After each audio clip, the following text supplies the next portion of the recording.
जय हिंद दोस्तों। आज आधुनिक भारत की अगली कक्षा में आज हमें देखना है बंगाल विजय तथा भारत में ब्रिटिश साम्राज्य का उदय। इससे पहले की क्लास में हमने देखा था कि अंग्रेज जो है कि पूरी प्लानिंग के साथ सबसे पहले यूरोपीय कंपनियों को वन बाय वन करके एक एक करके भारत से बाहर निकालते हैं। इस क्रम में देखते हैं कि फ्रांसीसी कंपनियों के साथ वह 3 कर्नाटक युद्ध करते हैं। 3 कर्नाटक युद्ध के साथ ही जो है कि अंतिम जो युद्ध होता है तीसरा कर्नाटक युद्ध पेरिस की संधि से समाप्त होता है।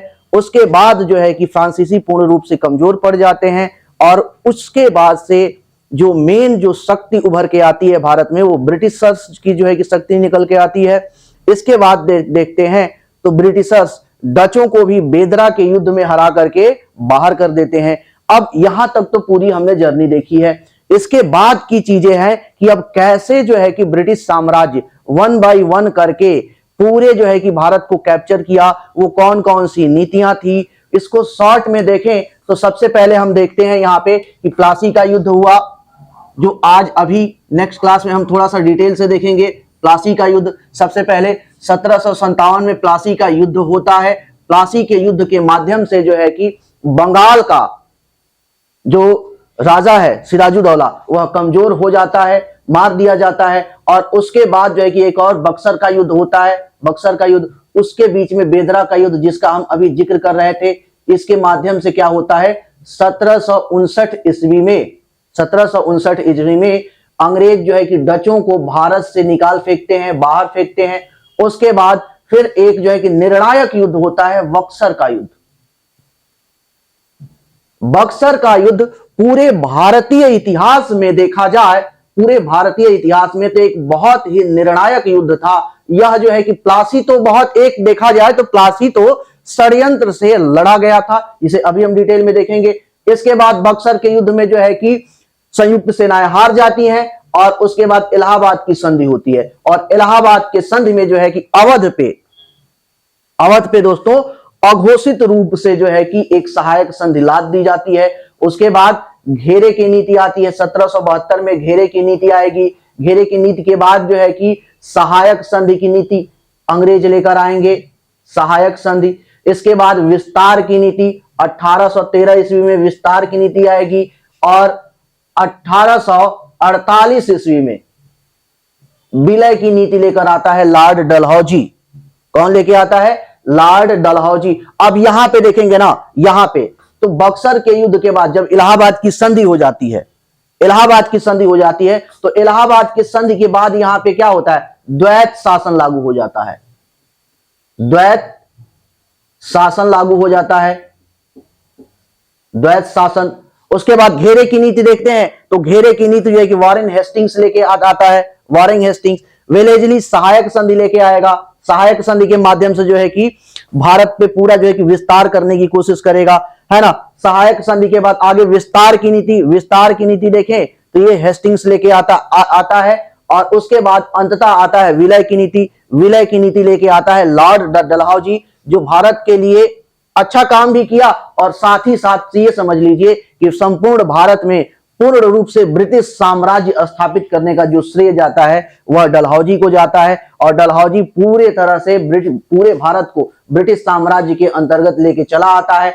उसके बाद 1856 से 1947 तक ये जो काल है ब्रिटिश साम्राज्य के चरमोत्कर्ष का काल है। उसके बाद 1857 की क्रांति होती है, यहां से स्वतंत्रता के लिए संघर्ष शुरू हो जाता है।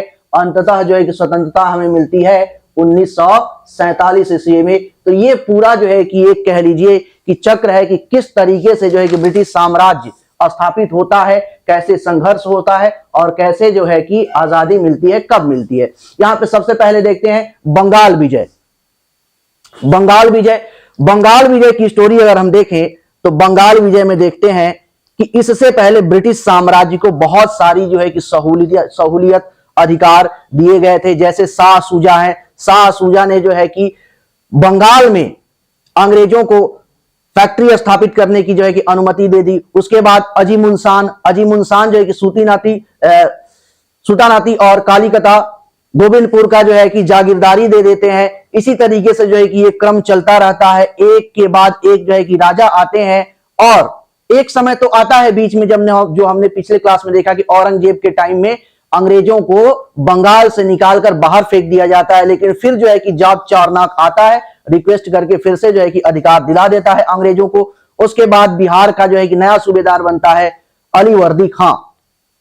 यह कुछ जो है कि सहूलियत और अधिकार अंग्रेजों को देता है। और इसके बाद से मेन स्टोरी शुरू होती है, जब अलीवर्दी खां की डेथ हो जाती है। अलीवर्दी खां की डेथ हो जाती है। डेथ, मृत्यु के बाद जो है कि राजा बनता है कौन? सिराजुद्दौला। अब सिराजुद्दौला जब राजा बनता है तो इसका संघर्ष, इसके जो रिलेटिव शौकत जंग और इसकी मौसी रहती है घसीटी बेगम, इनमें संघर्ष हमेशा से जो है कि चलता रहता है। और संघर्ष चलने की स्थिति में जो अंग्रेज हैं, अंग्रेज स्थिति का फायदा उठाते हैं। और फायदा उठाने में जो शौकत जंग है,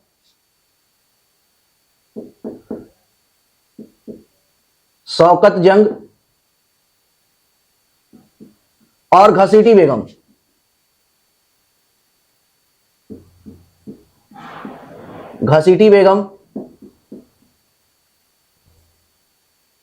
इनको जो है कि अंग्रेज जो है ना, अब चुपके चोरी क्या करते हैं, इन्हें सपोर्ट करना शुरू कर देते हैं। जो लोग भी सिराजुद्दौला के विरुद्ध जो है कि विद्रोह करते हैं, उन्हें सपोर्ट करने का काम धीरे धीरे शुरू कर देते हैं कौन? अंग्रेज। और इससे जो है कि अब सिराजुद्दौला दुखी हो जाता है। खैर, इससे बहुत ज्यादा प्रभाव नहीं पड़ता है। प्रभाव जो है कि स्टार्ट होता है जब अंग्रेज कोलकाता में फोर्ट विलियम की स्थापना करने शुरू कर देते हैं और उसके चारों तरफ जो है कि तोप वगैरह लगाना शुरू कर देते हैं। ये वही टाइम पीरियड है जब अभी कर्नाटक युद्ध जो है कि साउथ इंडिया में चल रहा था। इसी समय ये सारी घटनाक्रम हो रही थी। कहां पे? बंगाल में। तो बंगाल में इधर ये घटनाक्रम हो रहा था, तो कर्नाटक युद्ध का भय था। इस स्थिति में जो है कि अंग्रेज ये सोचते हैं कि अगर हम फोर्टिफिकेशन कर लेते हैं, किलेबंदी कर लेते हैं बंगाल में, तो हमारी सुरक्षा जो है कि ज्यादा चौकस हो जाएगी। इसीलिए ये किलेबंदी करना स्टार्ट करते हैं और साथ ही साथ इनका सपोर्ट करते रहते हैं। अब इस स्थिति में जो है कि सिराजुद्दौला दुखी हो जाता है। दुखी हो जाने के बाद वह जो है कि मना करता है अंग्रेजों को। अंग्रेज कहते हैं कि हम तो करेंगे, आपको जो करना है कर लो, हम नहीं रुकने वाले। और इसके बाद जो है कि सिराजुद्दौला क्रोधित हो जाता है। क्रोधित हो जाने के बाद 15 जून 1757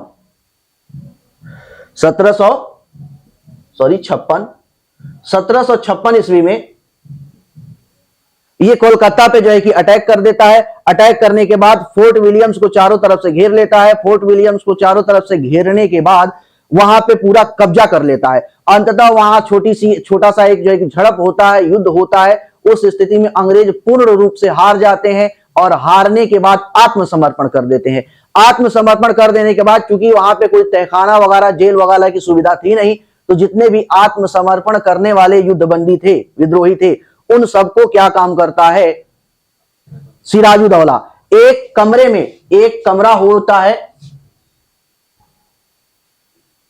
18x14 का, लगभग 18x14 का जो है कि एक कमरा होता है। उस कमरे में कहा जाता है कि लगभग 146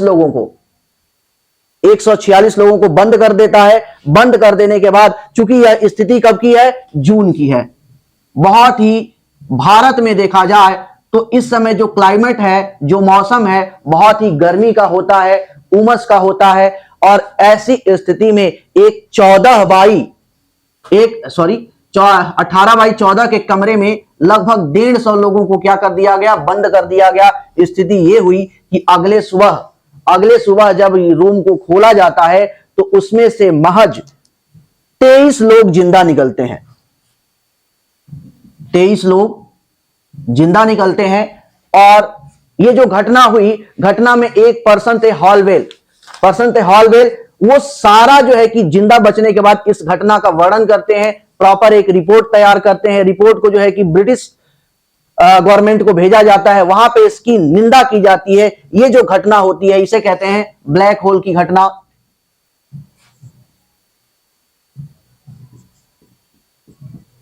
ब्लैक होल की घटना, ब्लैक होल की घटना के नाम से इसे जाना जाता है और काफी इसकी निंदा होती है वहां पे ब्रिटिश संसद में जाने के बाद। उसके बाद इस घटना के बाद क्या होता है कि जो सिराजुद्दौला है पूर्ण रूप से कोलकाता पे अपना नियंत्रण कर लेता है और नियंत्रण करने के बाद मानिक चंद एक व्यक्ति आते हैं, मानिक चंद,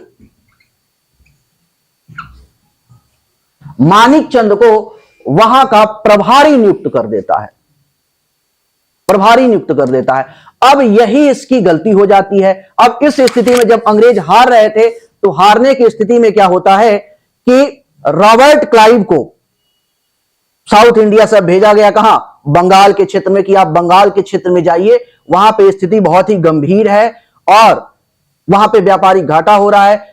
सिराजुद्दौला पूर्ण रूप से जो है कि हमें हरा दिया है, कैद कर दिया है, ये सारी घटनाएं हो गई हैं। इस स्थिति में जो है कि रॉबर्ट क्लाइव को भेजा जाता है। रॉबर्ट क्लाइव आता है और रॉबर्ट क्लाइव आने के बाद सबसे पहले जो प्रभारी है, प्रभारी कौन, मानिक चंद, प्रभारी मानिक चंद प्रभारी है, इससे मिलता है। इससे मिलने के बाद इसी को टारगेट करता है। टारगेट करने के बाद इसको कुछ जो है कि प्रलोभन देता है और यानी कि कह लीजिए कि सीधा सीधा घूस वगैरह देकर, पैसे वगैरह देकर इसे खरीद लेता है पूर्ण रूप से। और खरीद लेने के बाद यह मानिक चंद्र क्या करता है कि कोलकाता फिर से जो है कि अंग्रेजों को हैंड ओवर कर देता है। अंग्रेजों को हैंड ओवर कर दिया। अब यही मामला हो गया क्या, थोड़ा सा दिक्कत वाली बात हो गई। अब कोलकाता पे फिर से अंग्रेजों का कब्जा हो गया। कब्जा होने के बाद अब सिराज नाराज हुआ। नाराज हुआ तो रॉबर्ट क्लाइव ने थोड़ी सी यहां पे डिप्लोमेसी दिखाई, कूटनीति दिखाई और सिराजुद्दौला से मीटिंग किया। मीटिंग करने के बाद अलीनगर की संधि होती है। अलीनगर की संधि होती है। अलीनगर की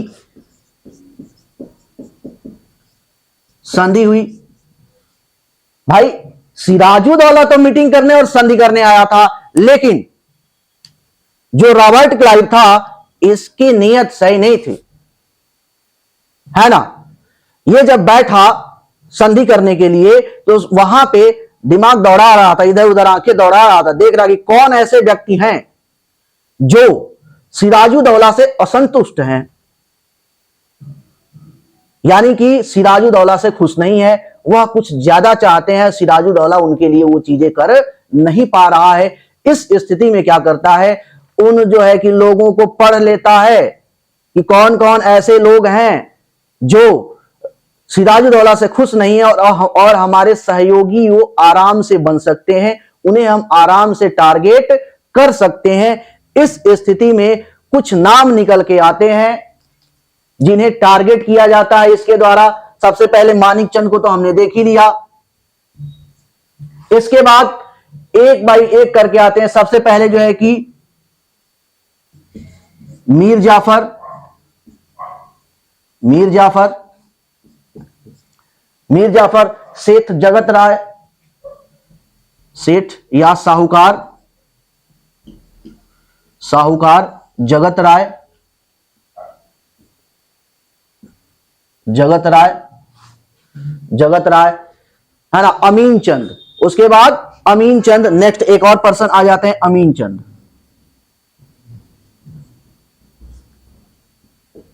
चंद।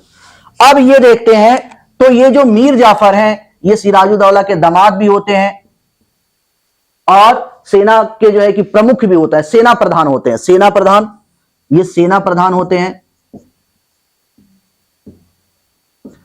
सेना प्रधान होते हैं। ये लोग देखें तो ये पूरा जो है कि आपका कह लीजिए कि व्यापारिक घराना है, व्यापारिक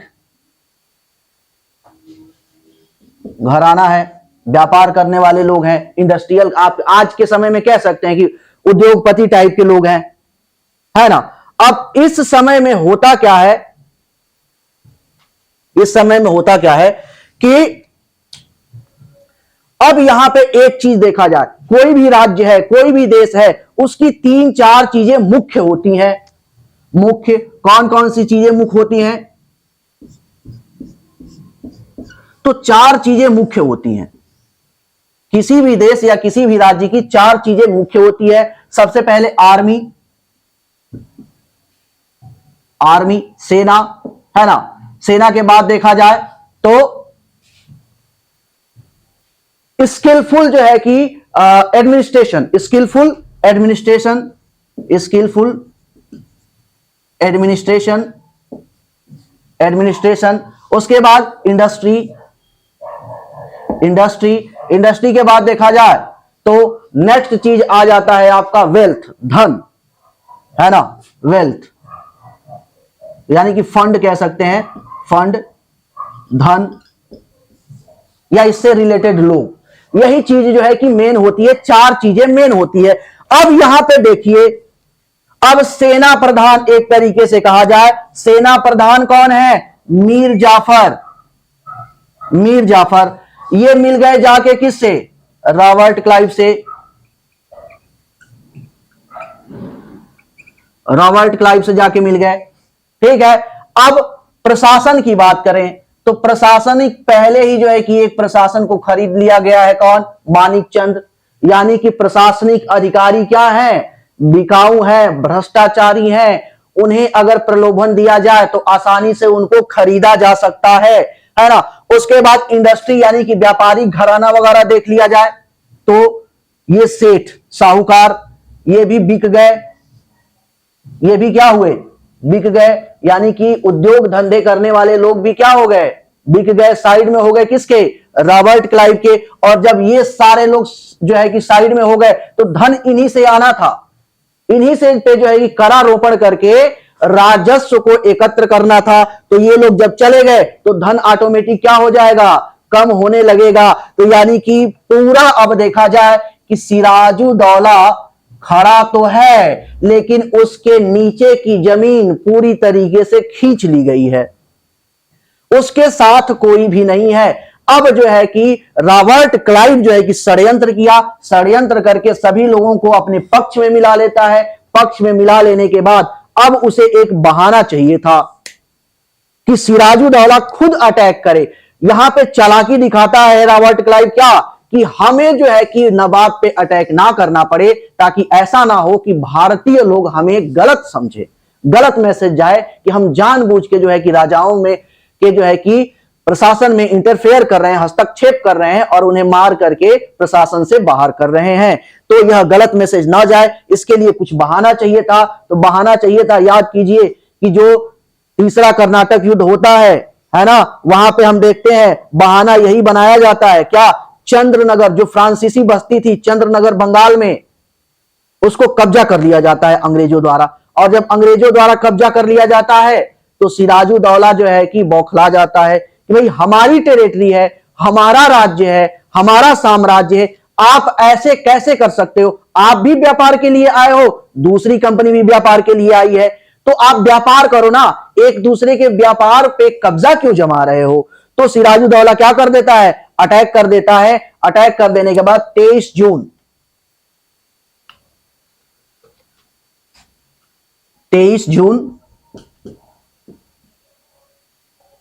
1757 को प्लासी के मैदान में जो है कि दोनों सेनाएं आमने सामने आ जाती हैं। षड्यंत्र रहता है, सब लोग कहां पे हैं? पीछे तो खड़े हैं सिराजुद्दौला के, लेकिन सिराजुद्दौला के सपोर्ट में नहीं खड़े हैं, सिराजुद्दौला के गला काटने के लिए खड़े हैं पीछे। जैसे मौका मिले इसको पकड़ के क्या करेंगे? इसका गला काट देंगे। इस स्थिति में जो है कि युद्ध आरंभ होता है। युद्ध का प्रारंभिक अगर चरण देखें तो प्रारंभिक चरण में देखते हैं तो 2 पर्सन जो है कि 2 बहुत ही बहादुर योद्धा होते हैं। मीर मदन, एक होते हैं आपके मीर मदन और मोहनलाल। मीर मदन और मोहनलाल 2 जो है कि व्यक्ति ऐसे होते हैं जो बहुत ही बहादुरी से युद्ध लड़ते हैं, प्लासी का युद्ध लड़ते हैं। और इस स्थिति में देखा यह जाता है कि अंततः अंग्रेजों की सेना की हार होने लगती है। अंग्रेज परेशान हो जाते हैं। फिर एक षड्यंत्र रचा जाता है। जब सिराजुद्दौला को दिखने लगता है कि अब तो हम युद्ध जीत ही जाएंगे, मीर मदन और मोहनलाल आसानी से जो है कि सामना कर रहे हैं अंग्रेजों का, हम आसानी से जीत जाएंगे, और उस समय जो है कि षड्यंत्र किया जाता है, और फिर से षड्यंत्रकारी जो है कि पर्सन रहता है मीर जाफर। मीर जाफर यह कान भर देता है सिराजुद्दौला का कि हम युद्ध हार रहे हैं, जबकि युद्ध क्या हो रहा था, वो जीत रहा था। उस स्थिति में उल्टा जो है कि सिनेरियो बता देता है मीर जाफर कि हम युद्ध हार रहे हैं और हम नहीं चाहते हैं कि हमारा साम्राज्य, हमारा जो है कि राजा, हमारा सुल्तान पकड़ा जाए, मारा जाए, इसलिए हम आपको सुरक्षित जगह पे ले जाना चाहते हैं। और सुरक्षित जगह पे ले जाने के बहाने युद्ध के मैदान से सिराजुद्दौला को बाहर कर दिया जाता है, जबकि दूसरी साइड ऑलरेडी जो है कि अंग्रेजों की सेना खड़ी रहती है। उसके बाद सिराजुद्दौला को वहीं पे अरेस्ट कर लिया जाता है। अरेस्ट कर लेने के बाद मार दिया जाता है, और जैसे ही सिराजुद्दौला युद्ध के मैदान से बाहर जाता है, मीर जाफर स्वयं को जो है कि राजा घोषित कर देता है कि अब से राजा क्या है, हम हैं।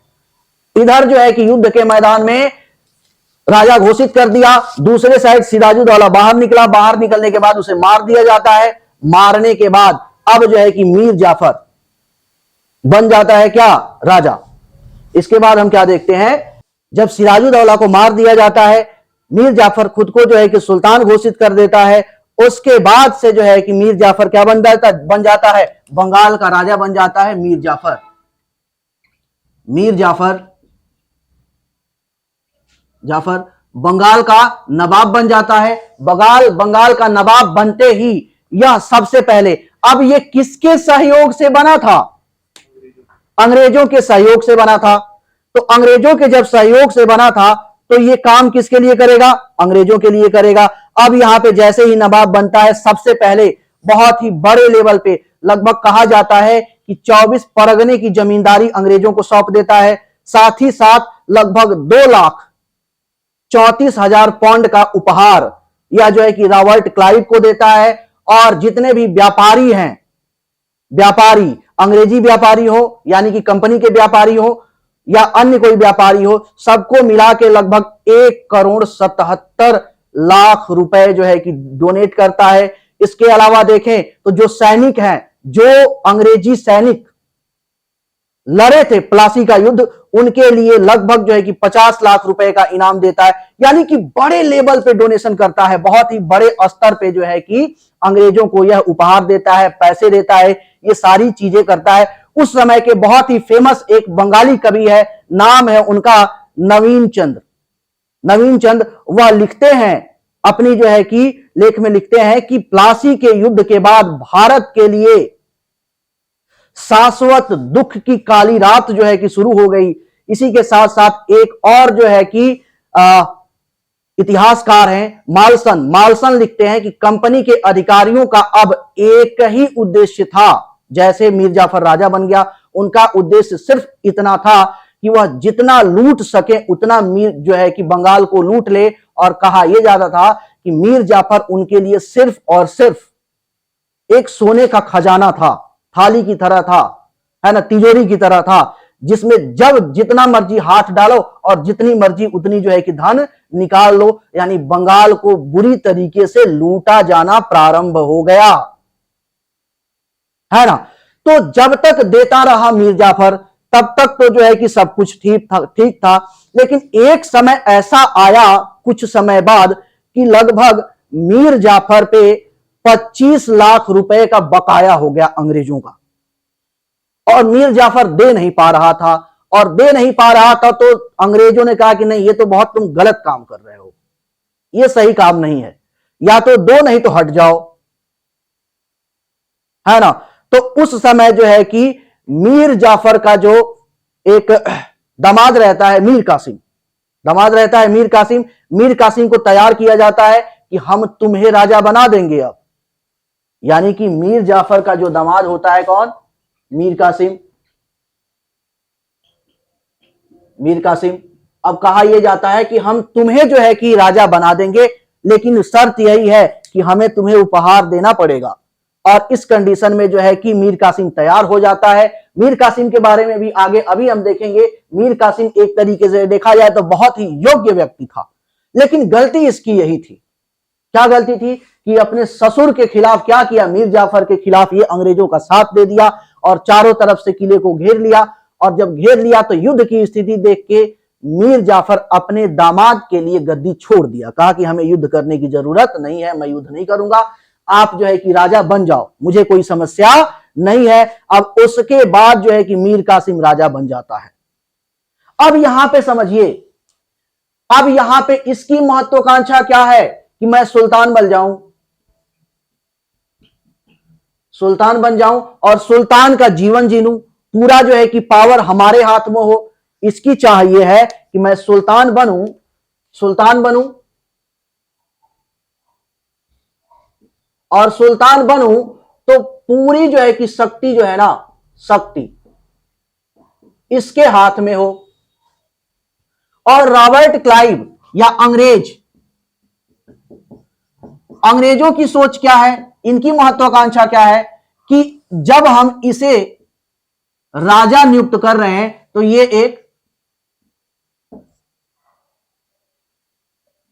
कठपुतली जो है कि शासक बनकर रहे, हम जो कहें वो करे, हमारे लाभ की जो है कि पूर्ति हो, हमारे हितों की पूर्ति हो, व्यापारिक हितों की पूर्ति हो, साम्राज्यवादी हितों की पूर्ति हो, हमारे जो निजी हित हैं उनकी पूर्ति हो। हालांकि मीर कासिम बहुत समझदार था, योग्य था, ये अंग्रेजों की भावनाओं को समझता था।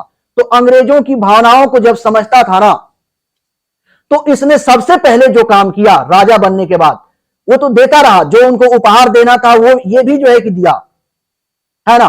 लेकिन उसके बाद क्या करता है कि सबसे पहले ये जानता था कि मुर्शिदाबाद अगर हम रहे, उस समय बंगाल की राजधानी थी मुर्शिदाबाद, तो इसने ध्यान दिया कि अगर हम मुर्शिदाबाद रहे तो अंग्रेज हमको परेशान करते रहेंगे। तो सबसे पहले अपनी राजधानी मुर्शिदाबाद से मुंगेर जो है कि हस्तांतरित कर देता है, हटा देता है। और उसके बाद देखते हैं कि दूसरा चीज, सेना को यह मजबूत करने के लिए क्या काम करता है कि यूरोपीय प्रणाली पे, जैसे यूरोपीय देशों की सेनाएं होती थी, संगठित होती थी, उन्हें ट्रेनिंग दिया जाता था, उसी प्रणाली पे सेम टू सेम जो है कि अपनी सेना का गठन प्रारंभ कर दिया। तीसरी चीज क्या काम किया, ये जानता था कि तोपों का और बंदूकों का, तोड़ेदार, उस समय जो तोड़ेदार बंदूकें चलती थी उनका रोल और उनका महत्व कितना जो है कि अच्छा है। तो इसके लिए वह जो है कि फैक्ट्री, एक तरीके से कहिए कि अपने राज्य में तोप तथा तोड़ेदार बंदूकों के बनाने का जो है कि सिलसिला शुरू करता है।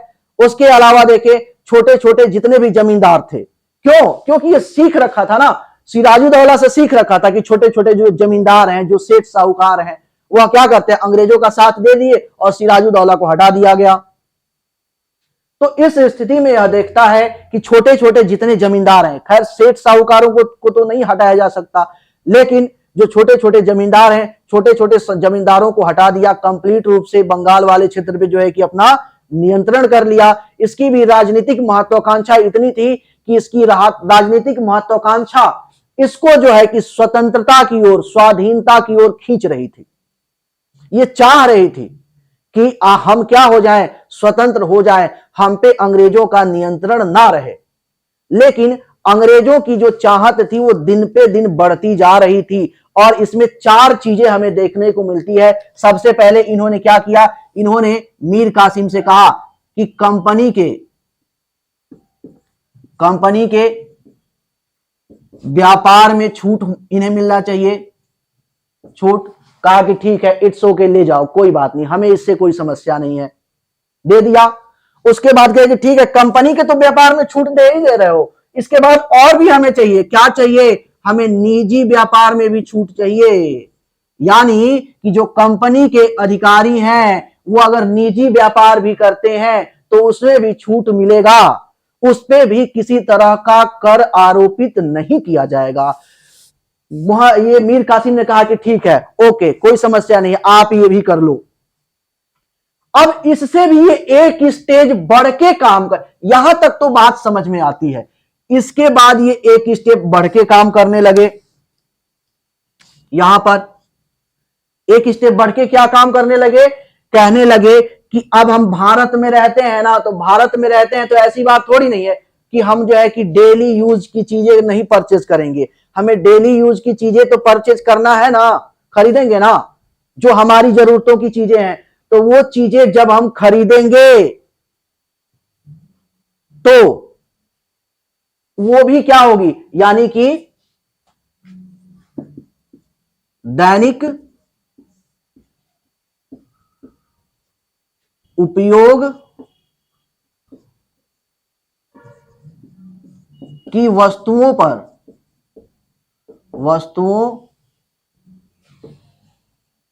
का कर मुक्त होना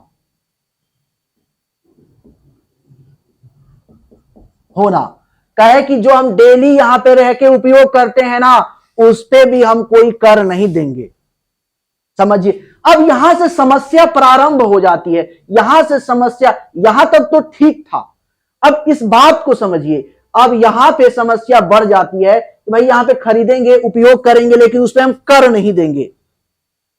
जैसे आज का कोई भारत का नागरिक कहे कि भाई देखिए हम फर्स्ट क्लास जो है कि एप्पल का फोन यूज तो करेंगे, लेकिन उस पे जो सरकार टैक्स लगा रही है ना, वो हम नहीं देंगे सरकार को।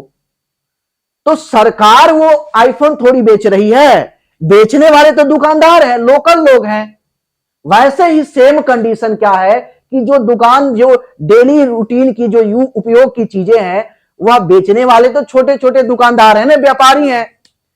तो अब व्यापारियों का क्या होगा, जो लोकल व्यापारी हैं, लोकल व्यापारियों का नुकसान होगा। और लोकल व्यापारियों का जब नुकसान होगा, जब इनकम नहीं बढ़ेगी, आय नहीं बढ़ेगी, आय कम होगी, तो टैक्स नहीं देंगे। और जब टैक्स नहीं देंगे तो खजाने में जो है कि पैसा नहीं जाएगा, और खजाने में पैसा नहीं जाएगा तो राजा क्या हो जाएगा, कमजोर हो जाएगा, बड़ी आर्मी नहीं रख सकता है, कोई टेक्नोलॉजिकल डेवलपमेंट नहीं कर सकता है ना, कोई नया जो है कि बनाना चाहे, फैक्ट्री बनाना चाहे तोप का या बंदूक का, नहीं बना सकता है।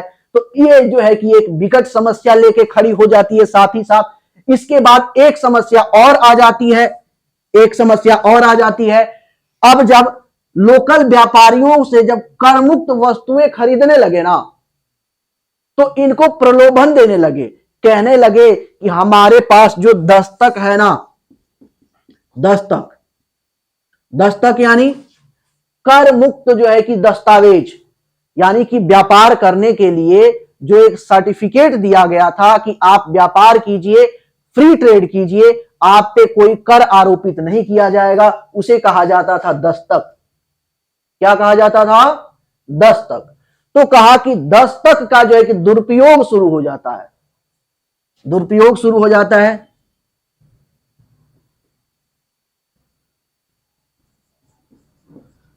दुरुपयोग शुरू हो जाता है,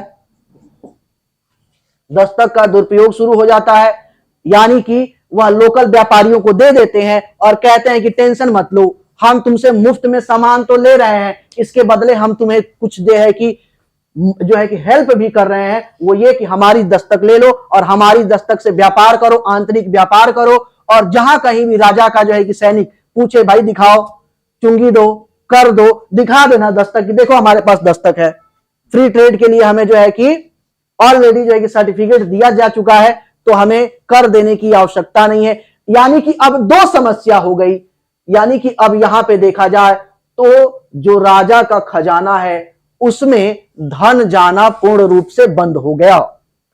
और जब बंद हो गया तो राजा की आय कम हो गई, राजा की आय कम हो गई, तो अब मीर जो कासिम जो है कि ये भी जो है कि धीरे धीरे अब अंग्रेजों को पैसा देना बंद कर दिया। और जैसे ही पैसा देना बंद कर दिया, वैसे ही अंग्रेजों ने इसे भी हटा दिया, और इसे हटाकर फिर से दोबारा मीर जाफर को दोबारा नवाब बना दिया गया बंगाल का। और मीर जाफर को जैसे ही दोबारा नवाब बनाया गया, मीर कासिम जो है कि बागी हो गया, बागी हो गया, रिवोल्ट कर दिया। यह जाता है, यह जाने के बाद अवध के नवाब, अवध के नवाब से मिलता है शुजाउद्दौला।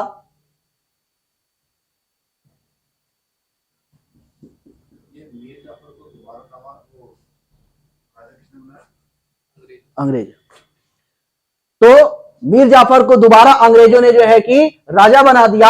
इस कंडीशन में क्या होता है, मीर कासिम बागी हो जाता है। बागी हो जाने के बाद सबसे पहले जाता है कहां, अवध के नवाब के पास जाता है। अवध के नवाब से मिलता है और सुजाउद्दौला से मिलता है। मिलने के बाद कहता है कि ये अंग्रेज बहुत ही अत्याचार कर रहे हैं, हमें अपनी जिंदगी जीने नहीं दे रहे हैं, हमें जनता के लिए काम नहीं करने, हम चाह तो रहे हैं कि जनता के लिए करें, भलाई का काम करें, अच्छा काम करें, लेकिन ये करने नहीं दे रहे हैं, हमारा शासन प्रशासन चलाने नहीं दे रहे हैं। कहते कि रुको, तुम ही नहीं परेशान हो, हम भी परेशान हैं। एक और शख्स है जो परेशान है, मुगल। मुगल अभी याद कीजिए, अभी मुगल कंप्लीट रूप से खत्म नहीं हुआ है। मुगल इस समय सम्राट था शाह आलम, आलम द्वितीय, शाह आलम द्वितीय। कहता है कि वो भी परेशान है, हमारे चचा जो है ना वो भी परेशान है। और तीनों लोग मिल जाते हैं। कौन, अब यहां पे मीर कासिम, मीर कासिम, अवध के नवाब सुजाउद्दौला और शाह आलम, तीनों लोग मिल के एक संयुक्त सेना बनाते हैं, संयुक्त सेना। और संयुक्त सेना जो है कि फिर स्टार्ट होता है क्या, बक्सर का युद्ध। बक्सर का युद्ध जो है कि आरंभ होता है 1764 में। 1764 में बक्सर का युद्ध लड़ा जाता है। बक्सर का युद्ध लड़ा जाता है। बक्सर का युद्ध लड़े जाने की स्थिति में क्या होता है कि एक तरफ देखा जाए तो तीनों संयुक्त सेनाओं में बहुत बड़ी जो है की संख्या, लगभग कहा जाता है कि 50,000 के आसपास सैनिक थे। और दूसरे तरफ अंग्रेजी सेना में देखें तो महज 7,000 के आसपास सैनिक थे। कहां एक तरफ 50,000 और कहां दूसरी तरफ 7,000 के आसपास सैनिक थे। अब यहां पे जो है कि 22 अक्टूबर 1764 ईस्वी को बक्सर का युद्ध प्रारंभ हो जाता है। यहां पे अंग्रेजों के तरफ से जो सेना का नेतृत्व कर रहा था, अंग्रेजों के तरफ से सेना का जो नेतृत्व कर रहा था मेजर मुनरो,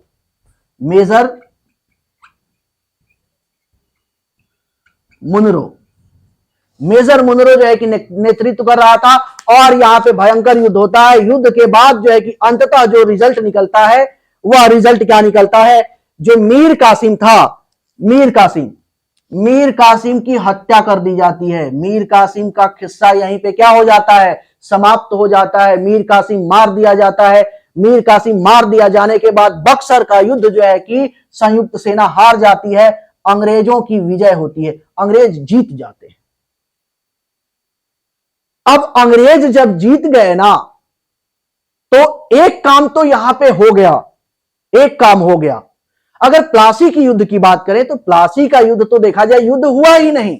रिजल्ट तो पहले ही षड्यंत्र से क्या किया गया था, निश्चित कर दिया गया था कि मीर जाफर ही जीतेगा, अंग्रेजों की जीत होगी। लेकिन यहां पे देखा जाए तो अंग्रेजों ने अपनी सैन्य प्रतिभा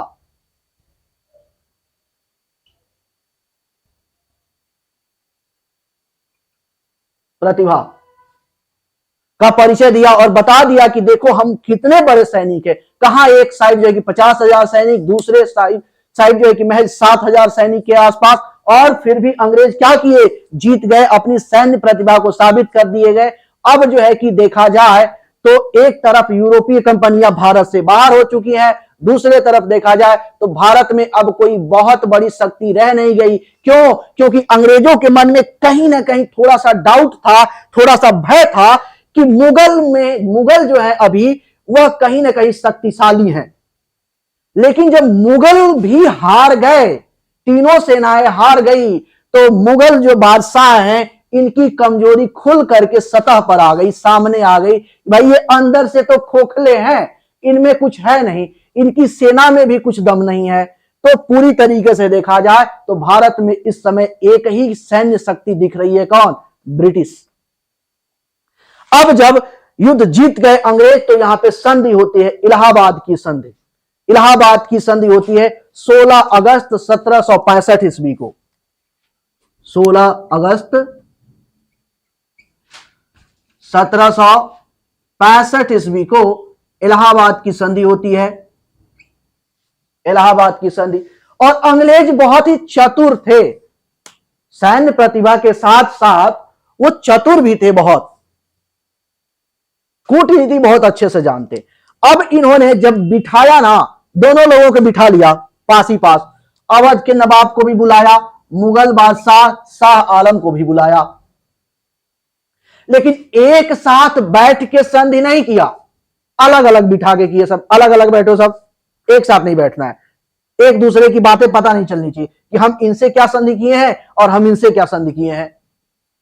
संधि हम कर रहे हैं, आपकी स्थिति हमें पता है, लेकिन हमारी स्थिति, हमारी कंडीशंस आप दोनों को नहीं पता होना चाहिए। अलग अलग संधि कहते हैं। सबसे पहले अवध के नवाब से जो है कि संधि करते हैं, क्योंकि फिर भी अभी देखा जाए तो मुगल बादशाह को ये लोग अपने मानसिक तौर पे थोड़ा सा बड़ा मानते थे। तो सबसे पहले अवध से जो है कि संधि होती है। अवध की संधि में जो है कि क्षतिपूर्ति लिया जाता है। इनसे लगभग बक्सर के युद्ध के बदले लगभग 50 लाख रुपए, 50 लाख रुपए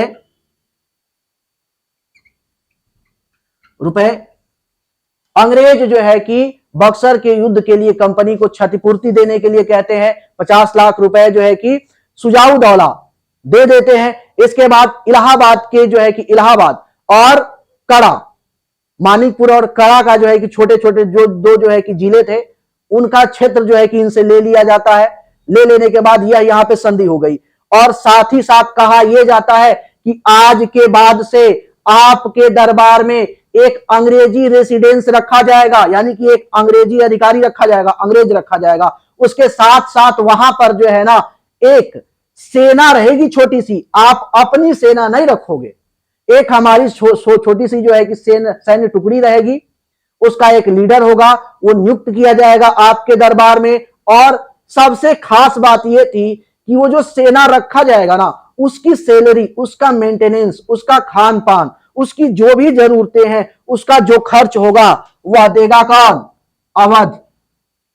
अवध के खजाने से जाएगा, राजा के खजाने से जाएगा, राजा देगा। उसकी रिस्पॉन्सिबिलिटी कंपनी की नहीं है, क्योंकि एटलीस्ट जो हम सैन्य टुकड़ी रख रहे हैं वह आप ही के लिए तो रख रहे हैं, आपकी जरूरत के लिए, आपकी सहायता के लिए रख रहे हैं। तो आपका कर्तव्य बनता है कि आप उसकी देखरेख करें। तो पूर्ण रूप से देखरेख कौन करेगा? अवध का नवाब सुजाऊ दौला। अब इनके पास कोई ऑप्शन था नहीं, एक्सेप्ट करना था, एक्सेप्ट इन्होंने कर लिया। दूसरे साइड बैठे थे कौन? शाह आलम द्वितीय। शाह आलम द्वितीय से सबसे पहले तो इन्होंने क्या किया? बंगाल, बिहार, उड़ीसा, बंगाल,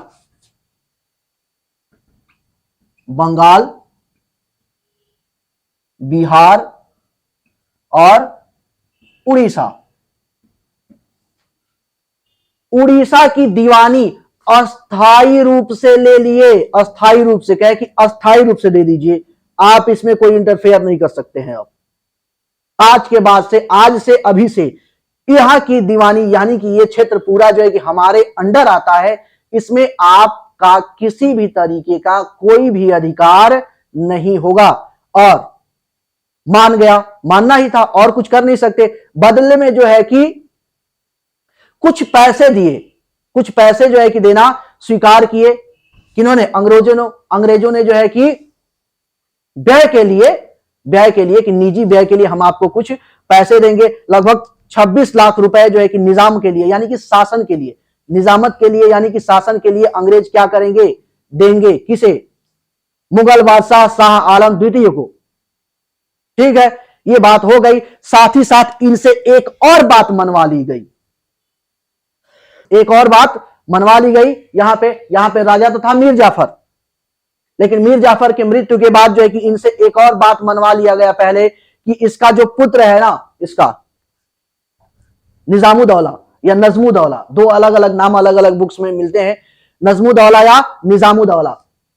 एक छोटा सा बच्चा था नजमुद्दौला या कहीं कहीं नाम मिलता है इसका निजामुद्दौला, निजामुद्दौला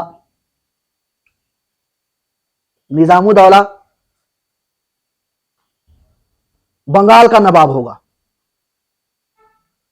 शाह आलम द्वितीय ने क्या मान्यता दे दिया कि चलो ठीक है, हम मानते हैं कि बंगाल का नवाब कौन है, निजामुद्दौला है, मान लिया गया। अब यहां पे ये संधि जो है कि समाप्त हो जाती है। संधि समाप्ति के बाद अब देखते हैं तो बंगाल की स्थिति क्या होती है। तो बंगाल की स्थिति जब हम देखने की कोशिश करते हैं तो यहां पे, ठीक है दोस्तों, तो नेक्स्ट जो क्लास होगी आपकी, नेक्स्ट क्लास कल होगी, और उसके बाद जो कल देखा जाएगा कि बंगाल में द्वैत शासन की स्थापना क्या होती है, उसकी विशेषताएं क्या होती है, और कैसे कैसे जो है कि फिर अंग्रेजी साम्राज्य आगे बढ़ता है और कैसे पूरे भारत पे अपना कब्जा जमाता है। जय हिंद दोस्तों, आज की क्लास में इतना ही।